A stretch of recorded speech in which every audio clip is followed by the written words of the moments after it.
Joining us today for the first time, we only bring big hitters in on the leadoff spot with Frank and I because we have so much to talk about usually. But Reno Apria joins us today, my dear friend. I'm really grateful to be here. World-renowned restaurateur, owner of Pontevecchio's, famous Pontevecchio's in Brooklyn, New York, and part of the family-owned Angelo's right there on Mulberry Street in Manhattan. This guy is an entrepreneur. He's a businessman. He's a star of stage, screen.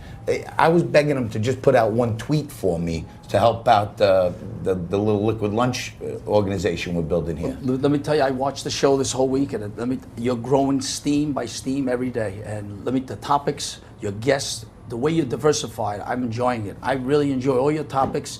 And most of all, I love that you're hitting the mainstream of my business that people that come to my restaurant speak about.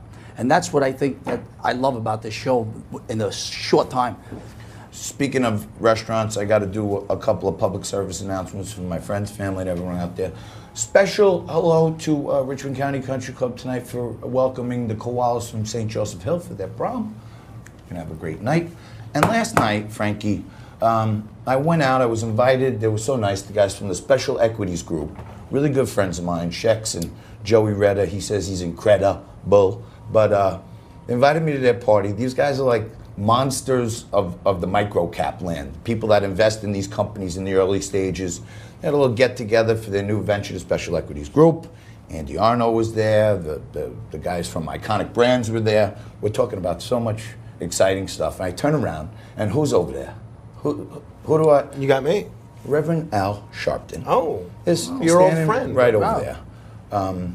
Looking like a shell of himself, basically. He's about 80 pounds right now, Reverend Al. His head's bigger than his body. Well, he should try these zucchini for And I was the National Action Network Man of the Year at one point. We were good friends.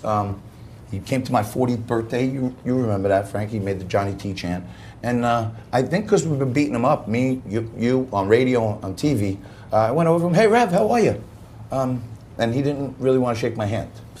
And I said, you don't remember the last time we were here? Because the last time I'd been there with them, I had on a nice Franck Mueller watch. And he kept staring at it. And I said, do you want the watch? And he said, like, yeah, I want. He didn't say the words, but he wanted to. If I would have took it off, he would have took it. So we're having an impact on the left because Rev Al, I haven't written a check in about 10 years. He doesn't want to shake my hand. Well, hey, you understand? I think he's doing just fine.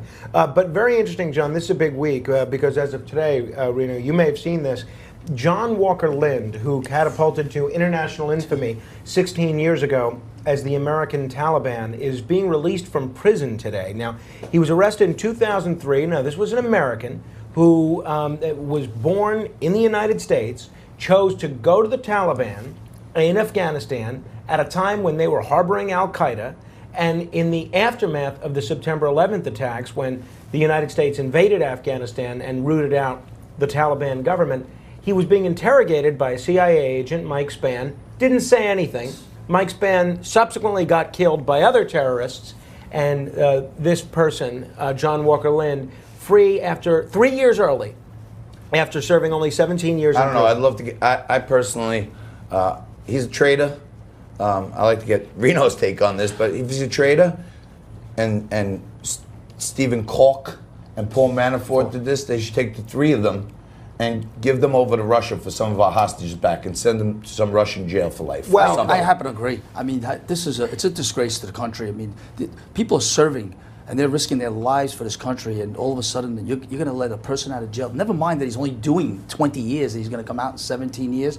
I think that's unacceptable. Well, I'm sure we've all known people that have ended up on the wrong side of the law from time to time.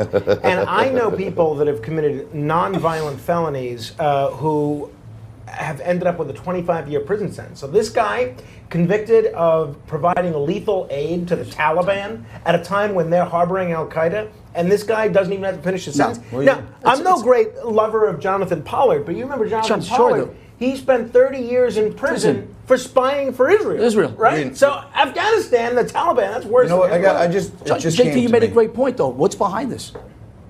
What's behind this? I mean, there's got to be something behind this. How? Can I bring up something from the housewives? Sure. Joe is deported. Yes, right? he just got great news. I'm just saying, but last we heard, he's deported. Right. Right? For some, administrative white collar crime that it was alleged against him. Okay, fine. So here's a guy who's been living here, family here. They got him tucked away over in another country, right? And this guy turned against our country, fought against our soldiers. Correct. And then gave secrecy of where they are. He plotted all this. So his parents maintain, his family maintains that he didn't do that. But the bottom line is, he is completely unrepentant. He's sermonizing to Muslim inmates in prison and preaching the very same cleric that was the inspiration for Al Qaeda. This guy is going to go out and get 1 million subscribers on his YouTube channel and be a rock star across the Islamic fundamentalist world. Why don't we see if we can get him on? Let's see. You know, he put on the other uniform, went against our troops. Let's see how tough. Let's see how he does it at a liquid lunch. Yeah, well, if he adheres to Sharia law, John Walker Lind will want you. if he adheres to Sharia law, he's not drinking.